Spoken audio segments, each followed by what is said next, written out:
अगर आप भी जिंदगी से बहुत परेशान हो चुके हैं तो ये वीडियो आपके लिए है।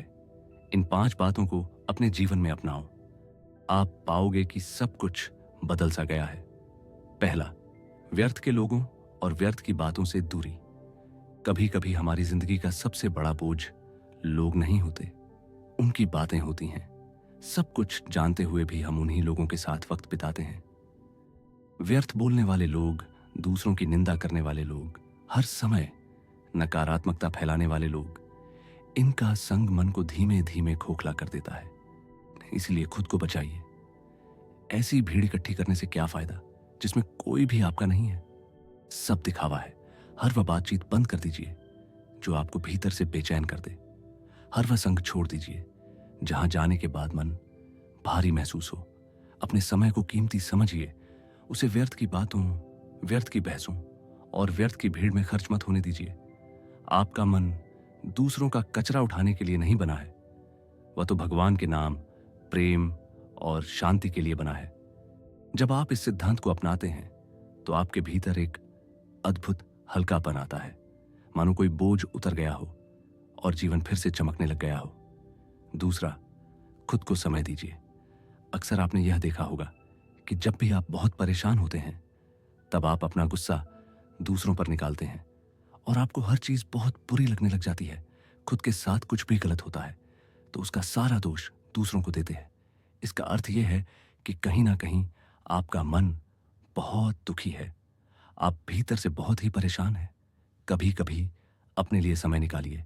समय निकालने का अर्थ है कि खुद से बात कीजिए। खुद को समझने की कोशिश कीजिए कि आपके भीतर आखिर चल क्या रहा है। अगर आप ही अपने आप को नहीं समझेंगे तो कौन समझेगा। खुद के साथ जो भी गिले शिकवे हैं उनको दूर करिए। खुद को बेहतर समझिए। तभी आप सभी रिश्तों को समझ पाएंगे और खुश रह पाएंगे। तीसरा, भगवान के मंगल विधान पर विश्वास। जीवन में जो भी होता है वह हमेशा हमारे मन मुताबिक नहीं होता। कभी सुख आता है, कभी अचानक दुख आ जाता है। पर एक अद्भुत सत्य यह है, भगवान के पास अमंगल नाम की कोई चीज होती ही नहीं। जो कुछ वे करते हैं, चाहे हम समझें या ना समझें, वह अंत में हमें ऊपर ही उठाता है। कभी कभी लगता है कि ये क्यों हो रहा है, मेरे साथ ही क्यों। लेकिन समय बीतने के बाद हम समझते हैं कि परिस्थिति कठोर थी, लेकिन उसने हमें तोड़ा नहीं, हमें गढ़ा। अगर आप दिल से यह मान लेते हैं कि भगवान जो करेंगे मेरे लिए सर्वोत्तम करेंगे, तो आपके दुख आधे उसी क्षण समाप्त हो जाते हैं। क्योंकि दुख वह नहीं जो हुआ, दुख वह है जो हम सोचते हैं कि ऐसा क्यों हुआ। एक बार यह विश्वास दृढ़ हुआ तो मन एक ऐसी शांति में ठहर जाता है जो बाहर की परिस्थितियों से कभी नहीं टूटती। चौथा, निरंतर स्मृति ही सबसे बड़ा सुख है। मन चंचल है, कभी अतीत में भागता है, कभी भविष्य में डरता है, और यही मन का भटकना दुख का कारण है। लेकिन जैसे ही मन एक क्षण को भी भगवान के नाम में टिकता है, अंदर एक अनोखी मस्ती, एक गहरा सुकून, एक नशे जैसा आनंद उतर आता है। भगवान की स्मृति का स्वाद नया ही रहता है, कभी पुराना नहीं पड़ता। हर बार नाम जपने पर ऐसा लगता है यही वह जगह है जहां मुझे रहना चाहिए। इसलिए रोज प्रभु से यह एक बात मांगो, हे भगवान, मुझे आपकी अखंड स्मृति दीजिए। यह वह वरदान है जिसके मिलते ही जीवन बदल जाता है। चिंताएं घुलने लगती हैं, डर मिटने लगता है और मन में एक स्थायी आनंद जन्म लेने लगता है। पांचवा, कुछ भी मांगो नहीं, पर प्रभु भजन भी मांगो। लोग अक्सर भगवान से भोग मांगते हैं, संसार बदल दो, नौकरी दे दो, पैसा दे दो, और इसी में उनका भजन रुक जाता है। पर एक महान सत्य है, यदि तुम भगवान से संसार मांगोगे सब कुछ पाओगे, पर मन नहीं लगेगा। और यदि भगवान से भगवान मांगोगे तो मन भी लगेगा और संसार भी अपार हो जाएगा।